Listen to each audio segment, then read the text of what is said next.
Existem quatro emoções principais que são as que mais limitam os seres humanos e eu quero falar sobre essas emoções nesse vídeo. A primeira delas é o medo. Normalmente o medo é uma reação emocional instintiva quando a pessoa tem uma verificação de ameaça ou de um perigo futuro, que pode ser real ou pode ser imaginário.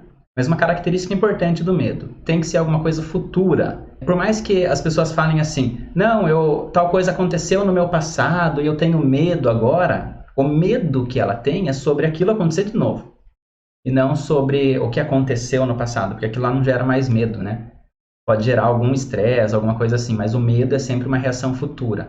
E quando uma pessoa sente medo, a reação instintiva, natural, é travar.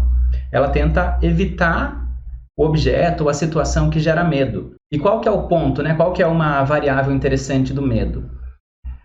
A pessoa sente medo e tenta evitar uma coisa na proporção que ela não acredita que vai conseguir lidar com aquilo.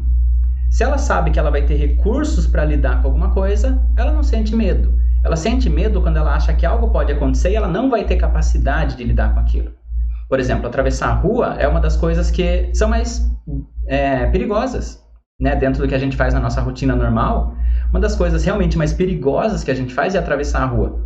Só que como a gente faz isso tranquilamente, a gente sabe fazer isso com segurança, a gente não sente medo de atravessar a rua. Do que a gente sente medo? De uma rejeição, que a gente não sabe como lidar, de errar em público, desse tipo de coisa. Então o medo é a primeira.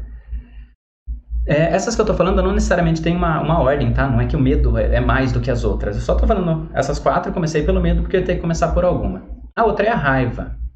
Normalmente a raiva é uma emoção que a pessoa sente quando ela se vê restrita, sem poder fazer alguma coisa, né? Ela se vê numa situação que ela gostaria de dar um movimento, de se mover, de fazer alguma coisa, de impor um limite de repente, e ela está vendo que o espaço dela ali está sendo bloqueado.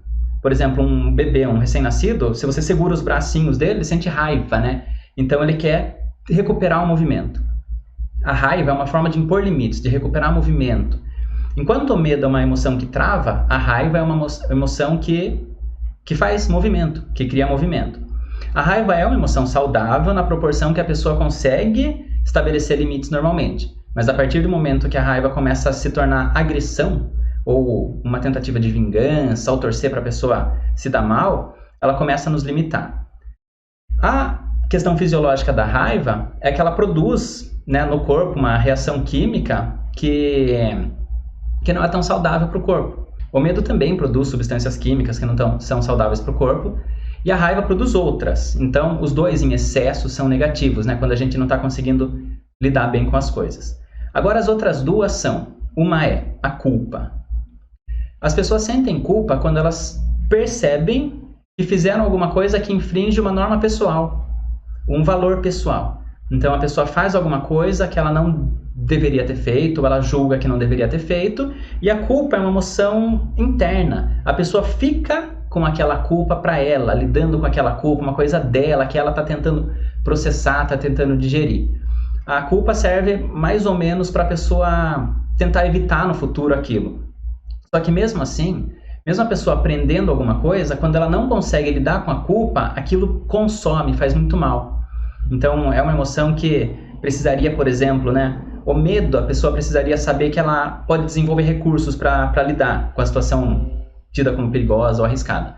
A raiva, a pessoa precisa conseguir se mover ou impor limites de uma maneira saudável para ela e para os outros. A culpa envolve muito auto-perdão. A pessoa reconhecer que ela fez o melhor que ela podia, se perdoar, se acolher por ter feito algo que talvez ela não quisesse fazer ou não gostou da consequência que aquilo teve. E a outra é a vergonha.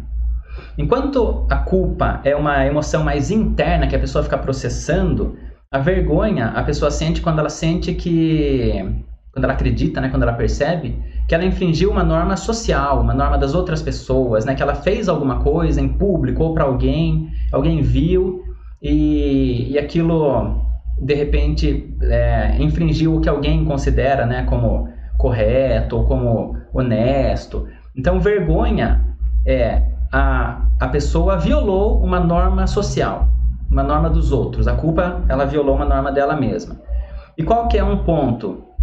A vergonha também é uma emoção que trava. A pessoa, às vezes, ela deixa de fazer coisas porque quando ela fez anteriormente, ela sentiu vergonha, ou ela tem medo de fazer de um jeito que as pessoas vão pensar alguma coisa sobre ela, e ela vai sentir vergonha. Então, quase sempre, o problema maior da vergonha é que ele não está dentro da pessoa, ele está fora.